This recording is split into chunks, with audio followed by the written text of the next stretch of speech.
Hello friends, Rohit hair. देखिए, पहला disclaimer मैं आपको ये दे दूं कि ये प्रश्न पत्र जो सेट किया गया है, ये मेरे द्वारा प्रश्न पत्र नहीं सेट किया गया है। एक हमारे मित्र हैं जो एक बहुत ही रेप्यूटेड कोचिंग में कंटेंट हेड हैं, वो कोचिंग है जिसका यूपीएससी में तूती बोलता है, और वो प्रश्न पत्र जो होता है उनका प्रीलिम्स का, उस सेगमेंट को वो लीड करते हैं, वही उन्हें ही डिस्कस करना था। पर उनका भी सिविल सर्विसेज का इंटरव्यू है, तो सिविल सर्विसेज के इंटरव्यू के कारण वो इस चीज़ को डिले कर रहे थे। उनका कहना था कि 2-4-5 दिन बाद करेंगे, क्योंकि उनका अभी इंटरव्यू लाइंड अप है। तो फिर आपका एग्ज़ाम माथे पर आ जाता, तो फिर इसलिए मैं आपको डिस्कस कर रहा हूँ। देखिए, ये वो लोग प्रश्न को इन्होंने सेट किया है जो इस फील्ड के महारथी लोग हैं। बायोलॉजी वाला बहुत ही अच्छा आप लोगों का व्यू रहा, बहुत अच्छा कमेंट्स भी रहे और मेल्स भी आए। अंजलि मैम जो पहले फोरम में काम कर चुकी हैं, उनको हमने रिक्वेस्ट किया है। और ये सर एक बहुत ही रेप्यूटेड कोचिंग है, ठीक है, वो कंफर्टेबल नहीं है, मैं उनका नाम नहीं लेता हूँ। तो बहुत ही अच्छे क्वेश्चंस हैं यार, थर्ड पार्टी के क्वेश्चंस हैं। अब आप देखिए कि क्या आप हमारे वीडियो के थ्रू इन प्रश्नों को बना पाते हैं कि नहीं। मैं आपको बस इतना कहना चाहता हूँ कि अगर कोई भी लड़का इस 25 प्रश्न में अगर 15 क्वेश्चन सही कर दे रहा है, मेरे से स्टाम्प पेपर पे लेके लिखवा ले, स्टाम्प पेपर पे एकदम, कि उसका 67th बीपीएससी के पीटी में हो रहा है। देखो, गार्बेज क्वेश्चन बनाने से कोई फायदा नहीं है। 67वीं के बजाय 68वीं हो जाएगा, 68वीं के बजाय 69 हो जाएगा। अगर 15 क्वेश्चन वो सही कर दिया, स्टाम्प पेपर पे लिख लो कि अगर उसका नहीं होगा तो मुझे आकर बोला कि मेरा नहीं हुआ। प्रोवाइडेड ये जो भी 1 महीना का जो पीरियड है, इसमें आप अपने मोमेंटम को बरकरार रखें। याद रखिएगा कि जो अंतिम समय के जो पल होते हैं, ये निर्णायक पल होते हैं। और हमने हमेशा आपको कहा है कि बीपीएससी का जो एग्जाम है, ये माउंट एवरेस्ट की चढ़ाई नहीं है, छोटी मोटी पहाड़ियों की चढ़ाई है। अपने मनोबल से उस पहाड़ी पर चढ़ बैठिए और किला फतह कर दीजिए। इस चीज़ को याद रखिएगा कि अभी जो है संघर्ष का पल है, और ये जो संघर्ष के पल होते हैं, ये बड़े निर्णायक पल होते हैं। और हम और आप एक पत्थर हैं, इस पत्थर पर छेनी और हथौड़ी की प्रहार चल रही है। अगर आप इस छेनी और हथौड़ी की प्रहार को बर्दाश्त कर लिए तो भगवान शंकर बन जाएंगे, और इस छेनी और हथौड़ी के प्रहार से अगर आप टूट गए, बिखर गए, तो कंकड़ बन जाएंगे। और याद रखिएगा कि आराधना भगवान शंकर की होती है। कंकड़ तो रोड पर मिलता है, तो उसको हम और आप साइड में करके हटा देते हैं। तो कॉल आपका रहेगा कि आप कंकड़ बनना पसंद करेंगे कि भगवान शंकर बनना पसंद करेंगे। और उम्मीद है कि जान झोंकिए, एकदम कमर कसिए यार। कभी कभी जीवन में ऐसा मेहनत करिए कि आप याद रहे कि हमने मेहनत किया था। ठीक है, लेट अस स्टार्ट। जो भी अगर बच्चा हमारे वीडियो को किया हुआ है, पॉलिटी वाला जो हमने सीरीज किया था, उसके लिए चवन्नी भर का भी सवाल नहीं है भाई। वो नींद में इस क्वेश्चन को मारेगा, एकदम नींद में। उससे कोई पूछेगा तो मार देगा। इसका करेक्ट आंसर है 10th शेड्यूल। मैंने क्वेश्चन नहीं सेट किया है। 10th शेड्यूल बार बार बोल रहा है। एंटी डिफेक्शन लॉ किससे डील करता है? आया राम गया राम से डील करता है। जब ये प्रश्न पत्र आया तो मैं अटेम्प्ट ले रहा था। अब देखिए, क्वेश्चन 1 है कि word the political party finds mention in which schedule of the Indian constitution. अब क्वेश्चन थोड़ा सा जटिल बन गया। अब देखिए, हमें नहीं पता था, बहुत ऑनेस्टली बोल रहा है कि हमको नहीं पता था, but I arrived at the right answer. मैं आपको बता रहा हूं कि कैसे आप एलिमिनेट करेंगे जो हमने यूज किया। यार, हम बार बार रट के बोल रहे हैं, बोल रहा है कि पॉलिटिकल पार्टी किस शेड्यूल में मेंशन किया गया है। हम बार बार रट के बोल रहे हैं कि 8th शेड्यूल किससे डील करता है? शेड्यूल्ड ऑफिशियल लैंग्वेज से डील करता है। बार बार हम बोल रहे हैं कि 92nd कॉन्स्टिट्यूशनल अमेंडमेंट एक्ट आता है, 18 भाषा रहता है, उसमें 4 और जोड़ता है, बोडो संथाली मैथिली वगैरह को जोड़कर आप 18+4 करता है और 22 शेड्यूल्ड लैंग्वेज होता है। तो यार, शेड्यूल्ड लैंग्वेज का पॉलिटिकल पार्टी से तो कोई रिलेशन है ही नहीं। ऐसे भी अगर आप देखें तो शेड्यूल को आप कैसे याद किए होंगे? Tears of old prime minister से याद करिएगा। Tears of old prime minister. T मतलब टेरिटरी, ई मतलब इमोल्यूमेंट, ए मतलब एफर्मेशन और ओथ, आर राज्यसभा, एस मतलब शेड्यूल्ड एरिया, ओ मतलब अदर शेड्यूल्ड एरिया, एफ मतलब फेडरल प्रोविजन। मतलब क्या हो गया? ये 7th शेड्यूल की बात कर रहा है। फेडरल प्रोविजन में क्या होता है? Union list, state list, concurrent list. 3, 2, 5, 6, 7, 8वां क्या है? Official language. एल क्या है? 9th शेड्यूल, लैंड रिफॉर्म से डील करता है। अगर आप 9th शेड्यूल में कोई डाल देते हैं तो उसको कोर्ट नहीं देखता है। डी किससे डील करता है? डिफेक्शन से डील करता है। 10th शेड्यूल जो पहला क्वेश्चन था।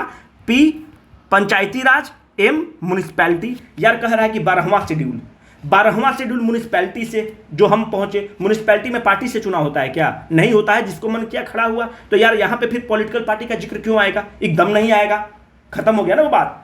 नाइन्थ शेड्यूल में आप देखो, नाइन्थ शेड्यूल तो जमींदारी सिस्टम के एबोलिशन से डील करता है। नाइन्थ शेड्यूल में आप किसी कानून को डाल देते हैं तो फिर आप बोलते हैं कि इस पे जुडिशियल रिव्यू, कोर्ट इसमें इंटरवेन नहीं कर सकता है। बाद में फिर उस पर जजमेंट आता है कि कोर्ट उस पर रिव्यू कर सकता है, प्रोवाइडेड द बेसिक स्ट्रक्चर वगैरह का बात आता है।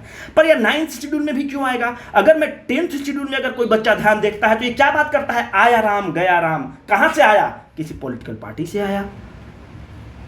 तो हम टिक करेंगे कैलकाटा और ये मेरा सही आंसर हो गया।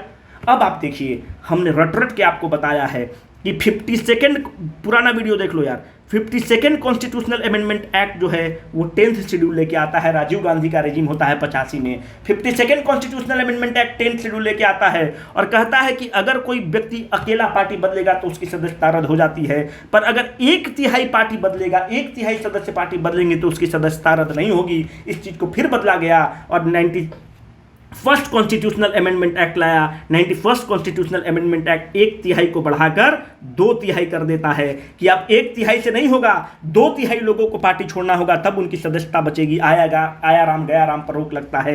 91st कॉन्स्टिट्यूशनल अमेंडमेंट एक्ट एक और चीज करता है कि काउंसिल ऑफ मिनिस्टर की संख्या को तय कर देता है कि 15% से ज्यादा काउंसिल ऑफ मिनिस्टर्स नहीं रह सकते हैं। इस 10th शेड्यूल को डील करने के लिए आपकी सदस्यता क्या होगी कि रद्द होगी, कौन डिसाइड करता है? स्पीकर लोकसभा डिसाइड करता है और राज्यसभा में चेयरमैन राज्यसभा डिसाइड करता है। पर इसका जो डिसीजन होता है वो फाइनल होता है। पर की हो तो होलन वर्सेस जचीलू केस में ये बताया गया है, ये सब पुराना बताया हुआ है दोस्त, पुराना वीडियो देख लो। कि हो तो होलन वर्सेस जचीलू केस में बोला गया है कि जो स्पीकर या चेयरमैन का जो डिसीजन होगा, it is the subject to the judicial review. कहानी खत्म, इससे ज्यादा कुछ क्वेश्चन नहीं आता है। 2 क्वेश्चन हो गया। ये क्वेश्चन देखो दोस्त, इजी क्वेश्चन है कि रामचरितमानस की रचना कौन करते हैं?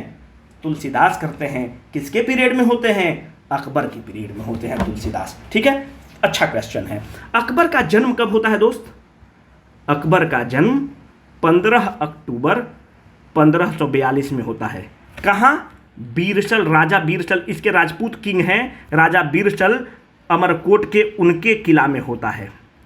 14 साल के उम्र में इसका कोरोनेशन हो जाता है अकबर का, और ये डेट बहुत इंपॉर्टेंट है, 14 फरवरी, जिसका आपको इंतजार रहता है। 14 फरवरी 1556 को अकबर का कोरोनेशन होता है, राजगद्दी पर बैठाया जाता है। कहां पर बैठाया जाता है? कालानौर। कालानौर कहां? गुरुदासपुर, वहां पे उसका कोरोनेशन होता है अकबर का। हमें ध्यान रखना चाहिए कि अकबर को ही इनलाइटेंड डिस्पॉट कहा जाता है। इनलाइटेंड मतलब एकदम भयंकर ज्ञानी आदमी, इनलाइटेंड डिस्पॉट कहा जाता है। क्यों डिस्पॉट कहा जाता है? एनलाइटेंड मतलब आप देखिए कि बहुत ही नॉलेजेबल आदमी है अकबर द ग्रेट है, पर फिर भी डेस्पॉट इसलिए है कि सारा पावर अपने अंदर कंसंट्रेट करके रखा हुआ है इनलाइटेंड आदमी, इसको सब चीज पता है, पर राजा सुप्रीम है, डिसेंट्रलाइज सिस्टम नहीं है, इसलिए इसको इनलाइटेंड डेस्पॉट भी कहा जाता है। एक चीज और ध्यान रखिएगा कि अकबर के समय राल्फ फिच विजिट करता है। एक इंग्लिश ट्रेवलर है, इंग्लिश हिस्टोरियन है राल्फ फिच, पूछ लेता है इस तरह का सवाल कि किसके समय आता है, तो 1583 से 91 के बीच में राल्फ फिच इंग्लिश है। और एक है जेम्स बैप्टिस्टे टैवर्नियर, ठीक है, जेम्स बैप्टिस्टे ट्रेवेनियर जो है, ये किसके पीरियड में आता है? ये भी थोड़ा सा इंपॉर्टेंट है कि इसको भी आप देख लीजिएगा। ये फ्रेंच आदमी है, मतलब फ्रेंच ट्रेवलर है, फ्रेंच ज्वेलर मैन है, और ये है ट्रेवल्स इन इंडिया किताब लिखता है। ठीक है, ट्रेवल्स इन इंडिया किताब लिखता है जेम्स बैप्टिस्टे ट्रेवेनियर। ये इंपॉर्टेंट है दोस्त, तो इसको भी आपको थोड़ा सा देख लेना चाहिए, है ना। और अकबर के बारे में आप देखिए कि अकबर के दरबार में नवरत्न सिस्टम था। अच्छा, इसको नहीं बताया क्या? जेम्स बैप्टिस्टे ट्रेवेनियर किसके समय पीरियड में आता है? शाहजहां पूछ लेता है दोस्त, इस तरह का थोड़ा सा देख लीजिएगा। देखिए अकबर के पीरियड में अगर आप देखेंगे तो अकबर के पीरियड में नवरत्न का सिस्टम था। तो नवरत्न में एक नवरत्न थे अकबर के तानसेन। तानसेन का नाम अकबर ने नहीं दिया था, तानसेन का क्या नाम था? रामतनु सिंह। रामतनु सिंह, इस पे अब लिखेंगे यार, रामतनु सिंह उनका नाम था। और रामतनु सिंह किसके कोर्ट में गाते थे? रामचंद्र प्रसाद सिंह के, ग्वालियर के राजा थे रामचंद्र प्रताप सिंह, उनके कोर्ट में गाते थे। इतना पसंद आया अकबर को इनका गाना कि अकबर ने इनको टाइटल दिया मियाँ। मियाँ, अगर आपका कोई मुसलमान दोस्त है, अगर आप उसको मियाँ बोलते हैं, क्या मियाँ कैसे हो, तो स्लैंग नहीं है, मियाँ मतलब होता है लर्नेड मैन। ठीक है, मियाँ मतलब होता है लर्नेड मैन, उनको टाइटल देता है। रामचंद्र प्रसाद सिंह ही इसको तानसेन कहते हैं, रामतनु सिंह का नाम रामचंद्र प्रसाद सिंह उसको चेंज करते हैं। हम लोग को एक चीज़ थोड़ा सा और ध्यान रहना चाहिए कि 1576 जो है बहुत ही निर्णायक दिन है। 1576 को बैटल ऑफ हल्दी घाटी होता है और इसी 1576 को बिहार और बंगाल को अकबर अपने अंपायर में मर्ज कर लेगा अपने ऊपर, ठीक है। तो बैटल ऑफ हल्दी घाटी तो होता है, बैटल ऑफ हल्दी घाटी किसके किसके बीच में होता है? बैटल ऑफ हल्दी घाटी राणा प्रताप, महाराणा प्रताप और अकबर के बीच में होता है। अकबर की सेना को कौन लीड कर रहा है? राजा मान सिंह। और महाराणा प्रताप की सेना को कौन लीड कर रहा है? हाकिम खान। अब सुंदरता देखिए, हाकिम खान, ये सूर डायनेस्टी जो है उसका रूलर है हाकिम खान। और अगर आप महाराणा प्रताप को देखिए, इतिहास जो है युद्ध में कौन जीतता है और हारता है उसको जगह नहीं देता है, वह कितने बहादुरी से लड़ता है उसको जगह देता है। एक कर्नल टॉड की किताब है, वो राजपूतों की हिस्ट्री के बारे में बहुत ही अच्छी किताब है। कर्नल टॉड लिखते हैं कि इनका भाई है अमर सिंह। अमर सिंह जो है महाराणा प्रताप का अमर सिंह है। अमर सिंह राजा मानसिंह जब लीड कर रहे हैं, जंगल में हंटिंग करने जाते हैं और राजा मानसिंह को वो पकड़ लेता है। राजा मानसिंह उसके चीफ ऑफ स्टाफ हैं, ठीक है। बिरबल भी नवरत्न है। बिरबल किस चीज को डील करता है? वो एस जयशंकर है, फॉरेन अफेयर्स को डील करता है। इसी के कोर्ट में अबू फजल हैं। अबू फजल वही हैं जो लिखते हैं एन ए अकबरी, ठीक है। एन ए अकबरी अबू फजल लिखते हैं।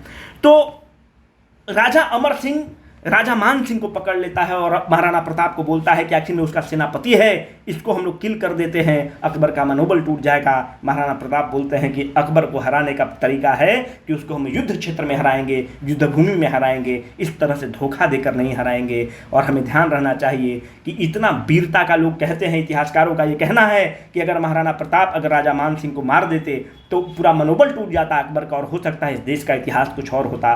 पर वो अलग बात है कि महाराणा प्रताप मना करते हैं। महाराणा प्रताप केवल राजपूतों के हीरो नहीं हैं, पूरे देश के हीरो हैं। आप देखिए कि इनका कमांडर एक मुसलमान है और पूरे युद्ध में भील ने, आदिवासियों ने जबरदस्त समर्थन देता है महाराणा प्रताप को और महाराणा प्रताप बहुत वीरता से लड़ाई को लड़ते हैं। तो ये सब इंपॉर्टेंट चीज़ है। मास्कॉट ऑफ बिरमंगम गेम 2022 क्या है? ये कॉमनवेल्थ गेम्स की बात हो रही है। कॉमनवेल्थ गेम्स 2022 बिरमंगम में होने वाला है और उसका मास्कॉट ये है, इसको आप पेरी कहते हैं। अब साथ साथ आपको हम ये बताते चले कि पेरी जो है टोक्यो गेम्स हुआ, टोक्यो ओलंपिक, जो टोक्यो ओलंपिक मेन गेम हुआ उसका मास्कॉट क्या था? मिराई तोवा, ठीक है। और जो पारा ओलंपिक हुआ उसका सोमेती। पूछ सकता है सोमेती का मतलब क्या है? जापानीज वर्ड है चेरी ब्लॉसम, ठीक है। और मिराइतोवा का मतलब क्या है? फ्यूचर, मतलब भविष्य की तरफ दर्शाता है। जापानीज वर्ड है जो फ्यूचर की बात करता है, एलिगेंस की बात करता है, एटर्निटी की बात करता है, ठीक है। एटर्निटी की बात करता है, ठीक है। तो इस चीज को ध्यान रखिएगा। एक क्वेश्चन है कि बुक इनहेरिटेंस ऑफ लॉस किसके द्वारा है? बुक जो इनहेरिटेंस ऑफ लॉस है वो किरण देसाई की किताब है।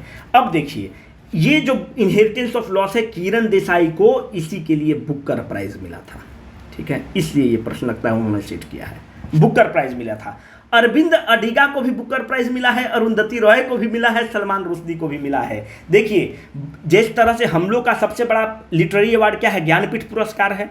उसी तरह यूनाइटेड किंगडम में जो सबसे बड़ा पुरस्कार है वो उसको कहते हैं बुकर प्राइज, बुकर प्राइज। और जो यूनाइटेड स्टेट्स में होता है उसको हम कहते हैं पुलिट्जर प्राइज, ठीक है। पुलिट्जर प्राइज उसको बोलते हैं और यहाँ पे यूके को बोलते हैं। जब पहला इंडियन जिसको बुकर प्राइज मिलता है ना वो है अरुंधति रॉय। अरुंधति रॉय की बुक किताब क्या है? God of small things. देखो कहीं कहीं आपको रहेगा सलमान रुश्दी भी रहेगा, तो कंफ्यूज नहीं होना है। पहला इंडियन है, सलमान रुश्दी इंडियन नहीं है, सलमान रुश्दी इंडियन ओरिजिन का है। सलमान रुश्दी को किस किताब के लिए मिला था? मिडनाइट चिल्ड्रन, ठीक है, मिडनाइट चिल्ड्रन। अरविंद अडिगा को किस चीज के लिए मिला था? किस पुस्तक के लिए? White tiger. ये सबको बुकर प्राइज मिला है, ठीक है, व्हाइट टाइगर मिला हुआ है। अब देखिए 2020 में भी एक बुकर प्राइज़ मिला है और 2021 में भी बुकर प्राइज़ मिला है। 2021 वाला हमारे लिए बहुत इंपॉर्टेंट है। डैमन गैलगट को मिला है। अब बहुत लोग सोच रहा होगा डैमन गैलगट साउथ अफ्रीका का, ये तो भाई यूनाइटेड किंगडम के लिए है, तो फिर इस साउथ अफ्रीका और इंडियंस को कैसे मिल रहा है भाई? अगर आपका बुक वहाँ के प्रकाशन से पब्लिश हो गया इंग्लिश में ना, तो आप एलिजिबल होते हैं। अगर वहाँ का कोई प्रेस जो है, जैसे ऑक्सफोर्ड वगैरह होता है, जो प्रेस होते हैं, अगर उसके प्रकाशन से छप गया है आप यूनाइटेड किंगडम के प्रकाशन से, तो you are eligible for this. Damon Galgut को 2021 के लिए मिलता है। तो डैमन गैलगट का 2-3 किताब देख लीजिए। डैमन गैलगट की जो किताब है उस जो जिसके लिए मिलता है वो है द प्रॉमिस, ठीक है। एक उनकी किताब है गुड डॉक्टर, ये सब डैमन गैलगट की किताब है, हो सकता है पूछ ले। तीसरी उनकी किताब है in a strange room. In a strange, थोड़ा जगह कम पड़ जा रहा है। 2020 वाला तो बहुत फेमस है दोस्त। 2020 वाला किसको मिलता है? 2020 वाला मिलता है आपको सगी बेन को मिलता है। किताब है सगी बेन, ये तो पुराना हो गया पर ठीक है। सगी बेन, लिखते कौन है? Douglas Stuart. डगलस भाई, अब इससे ज़्यादा और क्या बताया जाए, है ना, बहुत हो गया। Inheritance of loss, Kiran Desai, ठीक है। चलिए आगे। ये यार हम अपने पुराने वीडियो में बता दिए हैं। कमेंट बॉक्स में इसका जम के उत्तर दीजिए, अगर नहीं देंगे तो हमको दुख होगा। Cash for Dhyanchand award, major Dhyanchand award, जिसको राजीव गांधी खेल रत्न अवार्ड का नाम बदल के ध्यानचंद अवार्ड कर दिया गया है, जो कि खेल में सबसे बड़ा अवार्ड है।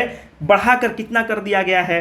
फेमस क्वेश्चन हो गया होगा यार, इजी क्वेश्चन है। आप 25 लाख इसका कर दिया गया है। अब थोड़ा सा ध्यानचंद अवार्ड के बारे में हम लोग कर लेते हैं ना।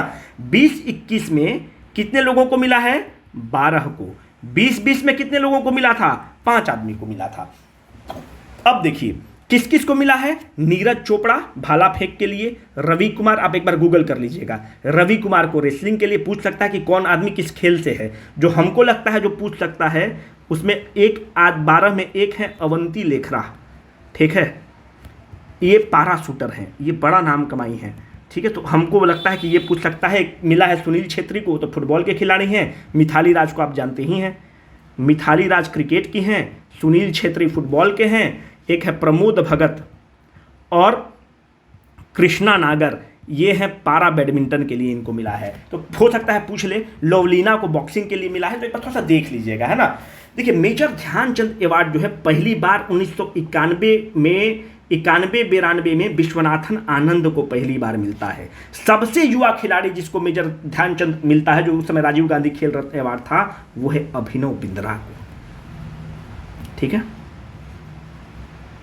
पहली महिला जिसको मिलता है वो है कर्णम मल्लेश्वरी को मिलता है 1994 में, जो बहुत ही फेमस एथलीट रही। एक ऐसा खिलाड़ी का नाम बताइए जिसको 2 खेल के लिए मिलता है मेजर ध्यानचंद अवार्ड, वो है पंकज आडवाणी। एक तो उनको बिलियर्ड्स के लिए मिलता है, ठीक है, और एक स्नूकर के लिए मिलता है, ठीक है। सारा चीज कवर हो गया यार, इससे ज्यादा और तो कुछ पूछेगा नहीं, है ना। तो करना सारा चीज कवर हो गया, इससे ज्यादा पढ़ने की जरूरत भी नहीं है, ठीक है। एमीबा जनरली रिप्रोड्यूसेस बाय, यहां पे लिखा हुआ है कैसे, बाइनरी फ्रीजर, ठीक है। इसमें ज़्यादा डिस्कशन कुछ नहीं है यार, ऐसे होता है। मतलब फ्यूजन क्या होता है, जो एक चीज़ है ये 2 भाग में टूट गया, तो ये हो गया फ्यूजन, है ना। बाइनरी, आप न्यूक्लियर फिजन न्यूक्लियर फ्यूजन पढ़े होंगे, तो सिंपल क्वेश्चन है, इसमें क्या ही एक्सप्लेनेशन दूंगा। Role of lysosomes in the plant is taken by vacuoles, ठीक है। देखिए लाइजोजोम्स को डिस्कवरी कब होता है? 1974 में इसकी खोज होती है। कौन करते हैं? क्रिश्चियन ड्यूफ। और 1974 में इस खोज के लिए इनको नोबेल प्राइज से सम्मानित किया जाता है। देखो लाइजोजोम्स क्या है ना, कि इसमें बहुत सारा सुसाइड बैग भी लाइजोजोम्स को बोलते हैं, सुसाइड बैग। इसमें इतने ज़्यादा एंजाइम्स होते हैं कि जितना भी चीज़ जो कचरा होता है इस लाइजोजोम्स में आ जाता है। इसमें 50 से ज़्यादा डाइजेस्टिव एंजाइम्स हैं, तो जितना भी आपका गार्बेज चीज़ है ना उसको ये डाइजेस्ट कर देता है, hence it is called as the suicide bag, ठीक है। 50 से ज़्यादा डाइजेस्टिव एंजाइम्स है, इसलिए इसको कभी जभी गार्बेज ट्रक भी बोलते हैं। जो कूड़ा वाला गाड़ी आता है तो इसको गार्बेज ट्रक भी बोलते हैं, इन सारे चीज़ों को, और इसको डाइजेस्टिव सेंटर भी बोलते हैं। क्यों डाइजेस्टिव सेंटर बोल रहे हैं? इसमें यार 50 से ज़्यादा एंजाइम्स हैं, hence it is also called as a digestive centre. ठीक है, इससे ज़्यादा जरूरत नहीं है। Which is called as the garbage truck? Lysosomes. अच्छा, अब प्लांट में लाइजोजोम्स का जगह कौन लेता है? प्लांट में लाइजोजोम्स का जगह वैक्यूल्स लेता है। ठीक है, देखो प्लांट सेल और एनिमल सेल का मुख्य अंतर क्या है? हम लोग के एग्जाम के लिए ये अंतर है कि एनिमल सेल में सेल वॉल नहीं होता है, सेल वॉल एब्सेंट होगा। प्लांट सेल में सेल प्रेजेंट होगा, सेल मेम्ब्रेन दोनों में प्रेजेंट होगा। देखो there is a difference between a cell membrane and a cell wall. Cell membrane plant में भी होगा, एनिमल में भी होगा। सेल मेम्ब्रेन क्या होता है? जैसे देखिए, ये न्यूक्लियस आपका हो गया, ये आपका साइटोप्लाज्म हो गया। ठीक है, ये साइटोप्लाज्म हो गया, यहाँ पे आपका माइटोकॉन्ड्रिया हो गया, ये आपका लाइजोजोम्स हो गया, ये इंडोप्लाज्मिक रेटिकुलम हो गया, यहाँ पे गोल्गी बॉडी हो गया, इस तरह की चीजें हो गए। ये सारे जो सेल के अंदर जो कवर होता है, जो ऊपरी परत होता है, इसको आप सेल मेम्ब्रेन बोलते हैं। ठीक है, ये तो दोनों में प्रेजेंट होता है। ये सेल मेम्ब्रेन दो चीज से बना होता है, ये बहुत ही इंपॉर्टेंट है, लिपिड प्लस प्रोटीन। ठीक है, it is made not only of the lipid and protein. अगर ऑप्शन में देगा तो हम लोग को तैयार होना है, क्योंकि अपने पास ई ऑप्शन है, ई चला जाएगा, लिपिड और प्रोटीन दोनों से मिलकर बना होता है। काफी है दोस्त। 12th डिफेंस एक्सपो कहां हुआ है? करंट का क्वेश्चन है, अब आपको इसका पता होना चाहिए। इसका करेक्ट आंसर है, मोदी जी अपने क्षेत्र में ले गए हैं। ठीक है, गुजरात का प्रगति हो रहा है। इसका थीम क्या है? इंडिया। ऐसे राजनाथ सिंह ने बहुत अच्छा लखनऊ वगैरह में काम किया है। ठीक है, तो इसी तरह से यार बिहार और यूपी का तो ऐसे ही विकास होगा, सरकारी कुछ रेल फैक्ट्रीज वगैरह लगे। इसका थीम है India the emerging defence manufacturing hub. ठीक है, इसको देख लीजिएगा, पूछ सकता है। अगर ये लड़का कोई भी, इस लड़का या लड़की इस प्रश्न का जवाब दे देता है तो यार तुम बीपीएससी की तैयारी छोड़ दो, आप यूपीएससी मटेरियल हैं।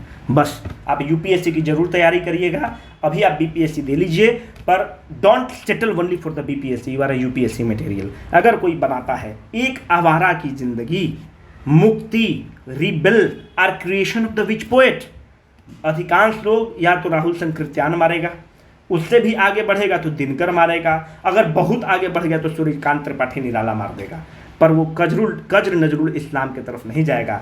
कज्र नजरुल इस्लाम 1922 में एक कविता लिखते हैं, उस कविता का नाम रहता है विरोध, अंग्रेजी में उसका नाम रहता है रिबल। और ये कविता इतना फेमस होता है क्रांतिकारियों के बीच में कि मतलब जैसे नहीं होता, सरफरोशी की तमन्ना अब हमारे दिल में है, देखना है जोर कितना बाजुए कातिल में है, तो उसी तरह से एकदम हर क्रांतिकारियों के जबान पर इनकी जो कविता थी विरोध, उनके जबान पर थी, और इसीलिए इनको उसी दिन से लोग कहने लगा विरोधी कवि। ठीक है, who is called as the विरोधी कवि? Kazi Nazrul Islam is called as a विरोधी कवि। ठीक है, और ये तीनों चीज जो है ना कभी भी एग्जाम में मिल सकता है। बहुत अच्छा क्वेश्चन है, बहुत ही खूबसूरत क्वेश्चन है, तैयार रहिएगा। देखो ये भी अच्छा क्वेश्चन है। Homi Bhabha cancer research centre is to be set up in, अगर आप नहीं पढ़े हैं, ये इकोनॉमिक सर्विसेज सर ने क्वेश्चन लिया है। ठीक है, आप बहुत होगा तो बहुत लड़का एम्स मारेगा, अगर एम्स से बढ़ेगा तो पीएमसीएच मारेगा, पर वो कभी एसकेएमसीएच मुजफ्फरपुर नहीं मारेगा। और ये जो टाटा कैंसर संस्थान है, जो टाटा मेमोरियल संस्थान है, जो वन ऑफ द देश का फाइनेस्ट संस्थान है, जो बहुत ही सस्ता रेट पे कैंसर का इलाज करता है, उसके साथ Shri Krishna memorial medical college जो है मुजफ्फरपुर में वो टाई अप किया है। 50 बेड के अस्पताल से स्टार्ट होगा और कैंसर का यहीं पर रिसर्च सेंटर चलेगा, और इसका टाटा मेमोरियल संस्थान बॉम्बे के साथ टाई अप है। Find the incorrect statement about the light, its speed is fastest in the vacuum, बिल्कुल सही स्टेटमेंट है, बच्चा में थोड़ा बहुत हम लोग पढ़े हैं। Refractive index of the vacuum is approximately 2, बिल्कुल गलत। 1, speed of the light is more in water compare to the vacuum, जब सबसे ज्यादा वैक्यूम में है तो यहाँ पे कैसे हो जाएगा, ये स्टेटमेंट गलत हो गया। The speed of the light depends on the refractive index of the medium, बिल्कुल सही स्टेटमेंट है। अगर लाइट डेंसर मीडियम से रेयर मीडियम में जाएगा तो स्पीड ऑफ द लाइट तेज हो जाता है, अगर रेयर से डेंसर मीडियम में जाएगा तो speed of the light slow हो जाता है। स्पीड ऑफ द लाइट कितना होता है? 3 × 10⁸ मीटर पर सेकेंड होता है। स्पीड ऑफ द साउंड कितना होता है? 343 मीटर पर सेकेंड होता है, इससे ज़्यादा नहीं होता है। लाइट वैक्यूम में सबसे तेज घूमता है। लाइट सबसे ज़्यादा वैक्यूम, उसके बाद एयर, उसके बाद वैक्यूम एयर, उसके बाद लिक्विड, उसके बाद सॉलिड। ठीक है, ये उसका फ्लो है। साउंड जो है क्या वैक्यूम में ट्रेवल करेगा? साउंड वैक्यूम में नहीं ट्रेवल करता है। Sound does not travels in the vacuum. ठीक है, वहां पे आवाज नहीं आएगा आपको। तीसरी चीज, स्पीड ऑफ द लाइट से ज्यादा किसी चीज का स्पीड नहीं है। तुम कुछ भी कर लो, सुपरसोनिक वेव चला लो, कुछ भी कर लो, स्पीड ऑफ द लाइट से ज्यादा कुछ नहीं है। अगर बोलेगा कि कॉस्मिक रेज, कोई भी रेज हो जाए भाई, सबसे ज्यादा स्पीड ऑफ द लाइट है। ठीक है, speed of the light depends on the refractive index of the medium. अब तो सब बता ही दिया, चुन लीजिए। खूबसूरत क्वेश्चन। अब हमको आपको लगता है कि पता नहीं कहां से पूछ दिया, यहीं से पूछता है। Portal E lots of the Bihar is related to. E मतलब ई लर्निंग, एल मतलब होता है ई लर्निंग ऑफ, लगता है कि ये क्वेश्चन होगा आपका इकोनॉमिक सर्वे से। E learning of teachers, e learning नहीं होगा यार, ये लाइब्रेरी है।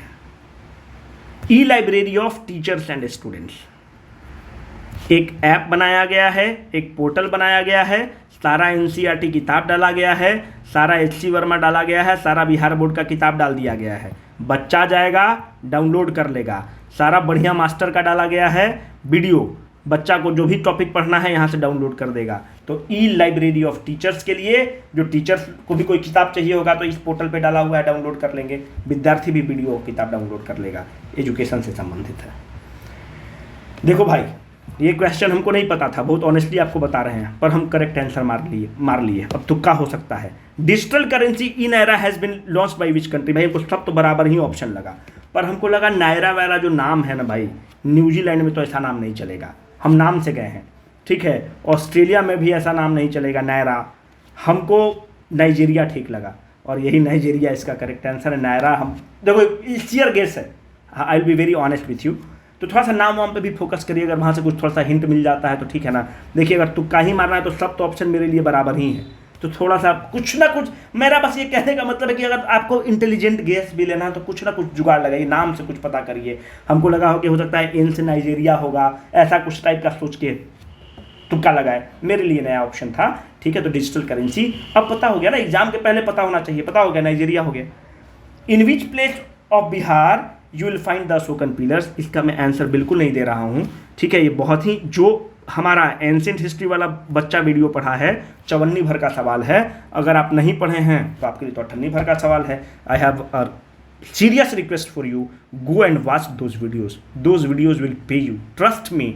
This is not a marketing gimmick. We are not here for that. We have a larger objective. Trust me, go and watch those videos. It will be very helpful for your examination. मैं इसका answer नहीं दे रहा। Hamzanama painting is related to the reign of. देखो, एक हमेशा discussion debate चलेगा कि पेंटिंग पीक पर किसके समय चला, अकबर के समय कि प्रिंस सलीम जहांगीर के समय। ये अब सेटल्ड फैक्ट हो गया है। जहांगीर के समय पेंटिंग पीक पर था, golden time of the painting peak पर था जहांगीर के समय। क्यों? बीपीएससी ने कह दिया, जो कहे बीपीएससी वही सही है भाई, बस कोई किताब से मतलब नहीं, बीपीएससी कह दिया सही हो गया हम लोग के लिए। नंबर तो वही देगा, किताब वाला थोड़ी नंबर देता है। देखो, अकबर पेंटिंग को स्टार्ट करते हैं, अकबर कारखाना बनवाते हैं, पर मामला ये है कि जहांगीर खुद बहुत बड़ा पेंटर है। जब आप खुद बहुत बड़ा कर, देखिए कोचिंग खूब पैसा लगा के आप खड़ा कर दीजिए, खूब बढ़िया बढ़िया मास्टर ला दीजिए, वो कोचिंग नहीं चलेगा। अगर आप खुद नहीं पढ़ाते हैं, अगर आप कोचिंग में खुद पढ़ाएंगे तब वो कोचिंग चल जाएगा। आप देखिएगा वही कोचिंग बहुत नामी होगा जिसका जो डायरेक्टर होगा, जो मालिक होगा, वो खुद पढ़ाता होगा। अगर वो खुद पढ़ाएगा तो उसको इंटरेस्ट रहेगा ना यार उस चीज़ों में, उसके नीची ग्रिटी को समझेगा। उसी तरह से देखिए, जहांगीर अपने बहुत बड़ा पेंटर है। जहांगीर की 2 पेंटिंग बहुत मशहूर हैं, एक जेवरा पेंटिंग और दूसरा उसकी पेंटिंग है मौलाना दो प्याजा। ये दोनों याद रखिएगा, ठीक है। ये दोनों पेंटिंग जहांगीर के बहुत फेमस हैं, और जहांगीर के समय जो है वो कारखाना स्टार्ट किया अकबर, पर जहांगीर के समय भी बहुत ही बेहतरीन पेंटर रहे हैं। अगर आप देखें तो उसका पेंटिंग जो है एक था उस्ताद मंसूर, पूछ सकता है कि ये किसके किसके समय में है। उस्ताद मंसूर, उस्ताद मुराद, उस्ताद अबुल हसन, अबुल हसन, ओहो, अबुल हसन, बिशन दास, ये सब पेंटर हैं किसके? ये सब पेंटर हैं जहांगीर के समय। पर पेंटिंग को स्टार्ट कौन करता है? अकबर करता है। पेंटिंग को नष्ट कौन करता है? औरंगजेब करता है।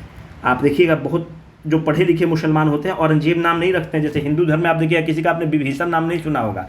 आप देखिएगा औरंगजेब को, मतलब वो एक सेकुलर आदमी नहीं था, ठीक है, और ये भारत सेकुलरिज्म का है।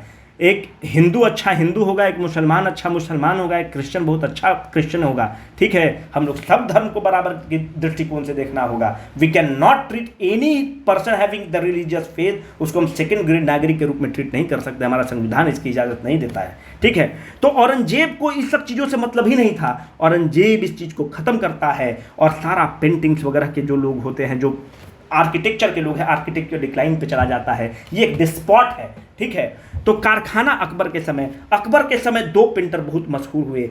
एक है बसावन और एक है दसवंत। ये अकबर के कारखाना के एकदम मोहरा पेंटर थे, बहुत ही नामी पेंटर थे। पर हमजानामा बसावन और दसवंत की कृति नहीं है। हमजानामा जो पेंटिंग है बहुत खूबसूरत पेंटिंग है, समद की पेंटिंग है, अबू समद और सैयद अली की पेंटिंग है, ठीक है। और इससे ज़्यादा आपको क्या पता है, ठीक है। काफ़ी है इतना दोस्त, है ना। Highest peak of the Ramnagar Doon, बताइए। ये थर्ड आदमी का क्वेश्चन सेट किया हुआ है। अपना ज्योग्राफी वाला सीरीज बहुत हिट है दोस्त, आप उसकी ग्रेविटी को समझिए। एक एक क्वेश्चन कोई भी हम आपको बोलते हैं, कोई भी किताब उठा के आप अटेम्प्ट लीजिए, मार दीजिएगा। थर्ड आदमी क्वेश्चन सेट किया है, हमने बता रखा है। इसका करेक्ट आंसर होगा संतपुर। अगर आपको थोड़ा सा भी ध्यान है तो ये सोमेश्वर की पहाड़ी है, ये हरहा वैली है। There is a series of small hills, in small hill में जो सबसे ऊंची चोटी है, this is called as the Harha valley, this is Someshwar range. This small hills, series of the small hills, और यहां से फिर पिडमॉन्ट पहले स्टार्ट हो जाता है। This series of the small hills is called as the Ramnagar Duns. और इस रामनगर दुन में जो सबसे ऊंची चोटी है, कहां गया रे भाई, सबसे ऊंची जो चोटी है, इस चोटी का नाम है, जो सबसे ऊंची चोटी है इसका नाम है संतपुर, ठीक है। ये सब बताया हुआ है, आप देख लीजिए, बाकी तो आपकी मर्जी। अगर मुझे सही याद है तो 240 मीटर है, बाकी जो वीडियो में जो 240 है या 260 है, पर मुझे याद है 240, ठीक है। एक बार थोड़ा इसको देख लीजिएगा, जो वीडियो में बताया हुआ है वही सही डेटा है, ठीक है। मुझे ध्यान उतना नहीं है, पर संतपुर सबसे ऊंची चोटी है, 240 मीटर है शायद।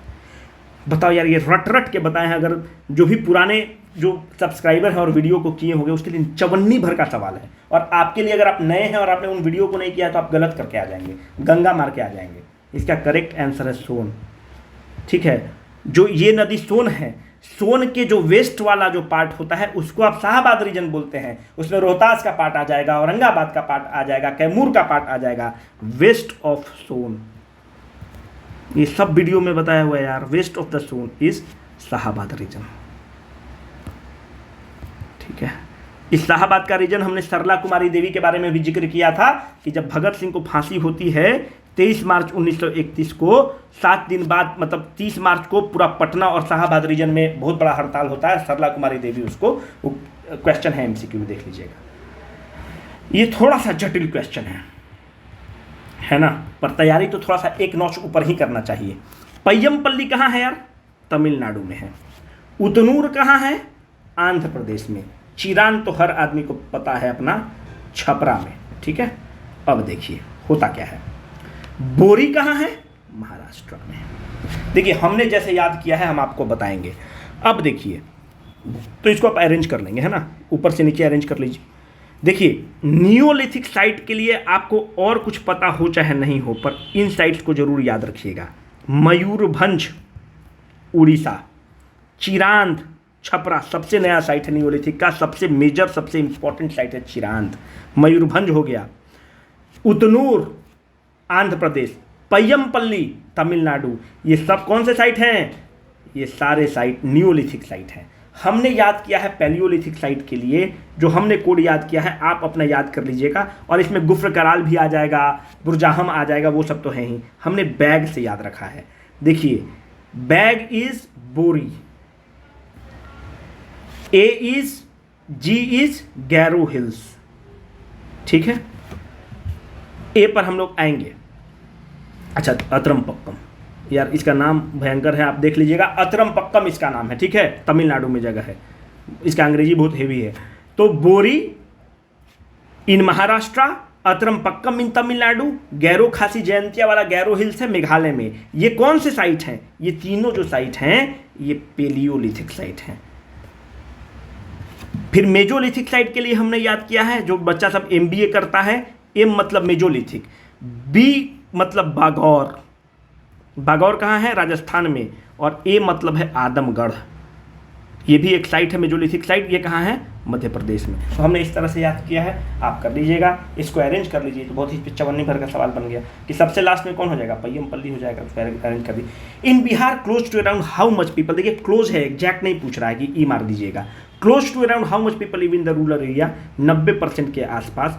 करेक्ट डेटा है 88.7% के आसपास, ठीक है। तो अराउंड क्लोज पूछ रहा है, तो 90% is the correct answer. Ijara system was first introduced by whom? The Ijara system was first introduced by Jahandar Shah. देखिए जहंदर शाह के बारे में मात्र 2 चीज याद रखिएगा कि जहंदर शाह, अच्छा इजारा सिस्टम पहले क्या होता है थोड़ा सा देख लेते हैं। इजारा सिस्टम में क्या होता है ना कि you give the land to the highest bidder.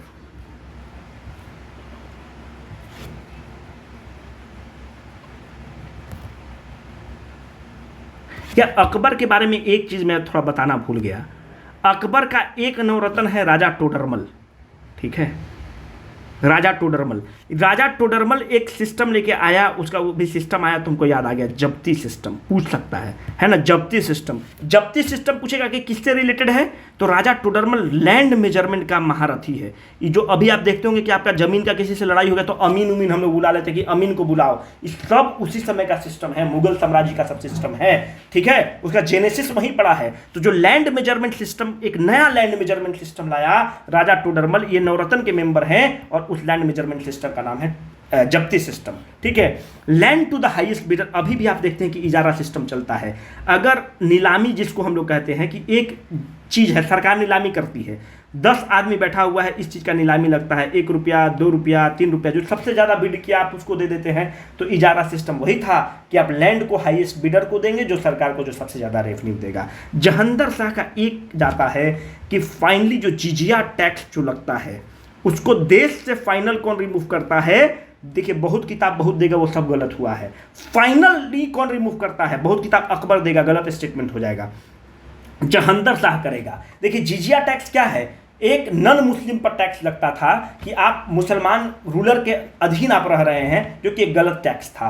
Akbar, इसीलिए अकबर द ग्रेट रहेगा। जिजिया टैक्स पहली बार कुतुबुद्दीन ऐबक करता है। कुतुबुद्दीन ऐबक से पहले जहां भी मुसलमान लोग रहे हैं, मुस्लिम रूलर रहे हैं, वो जिजिया टैक्स लगाए हैं। कुतुबुद्दीन ऐबक से पहले भी लगा है जिजिया टैक्स, पर फाइनल हम लोग ये मान के चलते हैं कि भारत में कुतुबुद्दीन ऐबक ने जिजिया टैक्स को लगाया। अरब 7th सेंचुरी में लगा चुके हैं।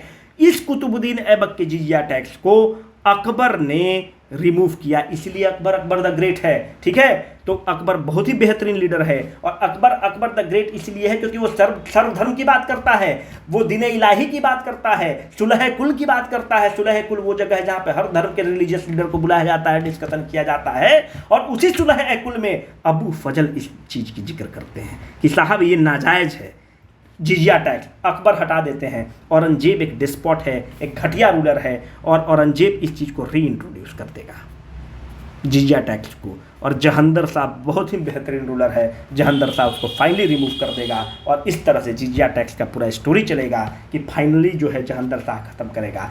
अकबर जो है मैट्रिमोनियल रिलेशनशिप में रहा है राजपूत किंग्स के साथ, युद्ध भी लड़ा है battle of Haldi Ghati Rajput Kings के साथ, और जो पहला राजपूत किंग जिसके साथ इसके अकबर की जन्म ही हुई है राजपूत रूलर के यहाँ, बिरसल के यहाँ, बिरसल के फोर्ट में।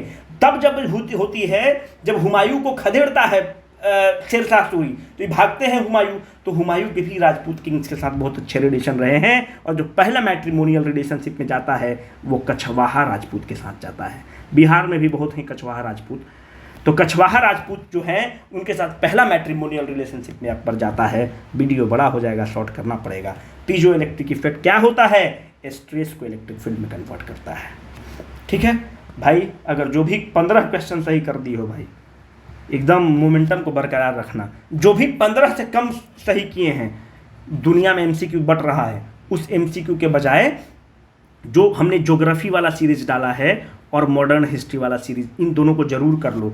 करेंट अफेयर्स का सीरीज बहुत गार्बेज पढ़ने की जरूरत नहीं, जो निखिल जी पढ़ा रहे हैं वो बहुत ही कॉन्साइज पढ़ा रहे हैं, तो उन चीज़ों को तो कर ही लो। बाकी जो आपको करना है वो आपकी मर्जी है यार, समय आपका है, साल आपका खराब होगा, 68वीं करोगे कि क्या करोगे, पर ये बेयर मिनिमम चीज़ है, इसको आप कर लो, आपका सिलेक्शन होगा। हम लोग अनुभव से बता रहे हैं, आपको झूठ और फेक गाइड करके क्या मिलेगा हम लोगों को। ठीक है, ऑल द बेस्ट, पढ़ते रहिए, मुस्कुराते रहिए, धन्यवाद।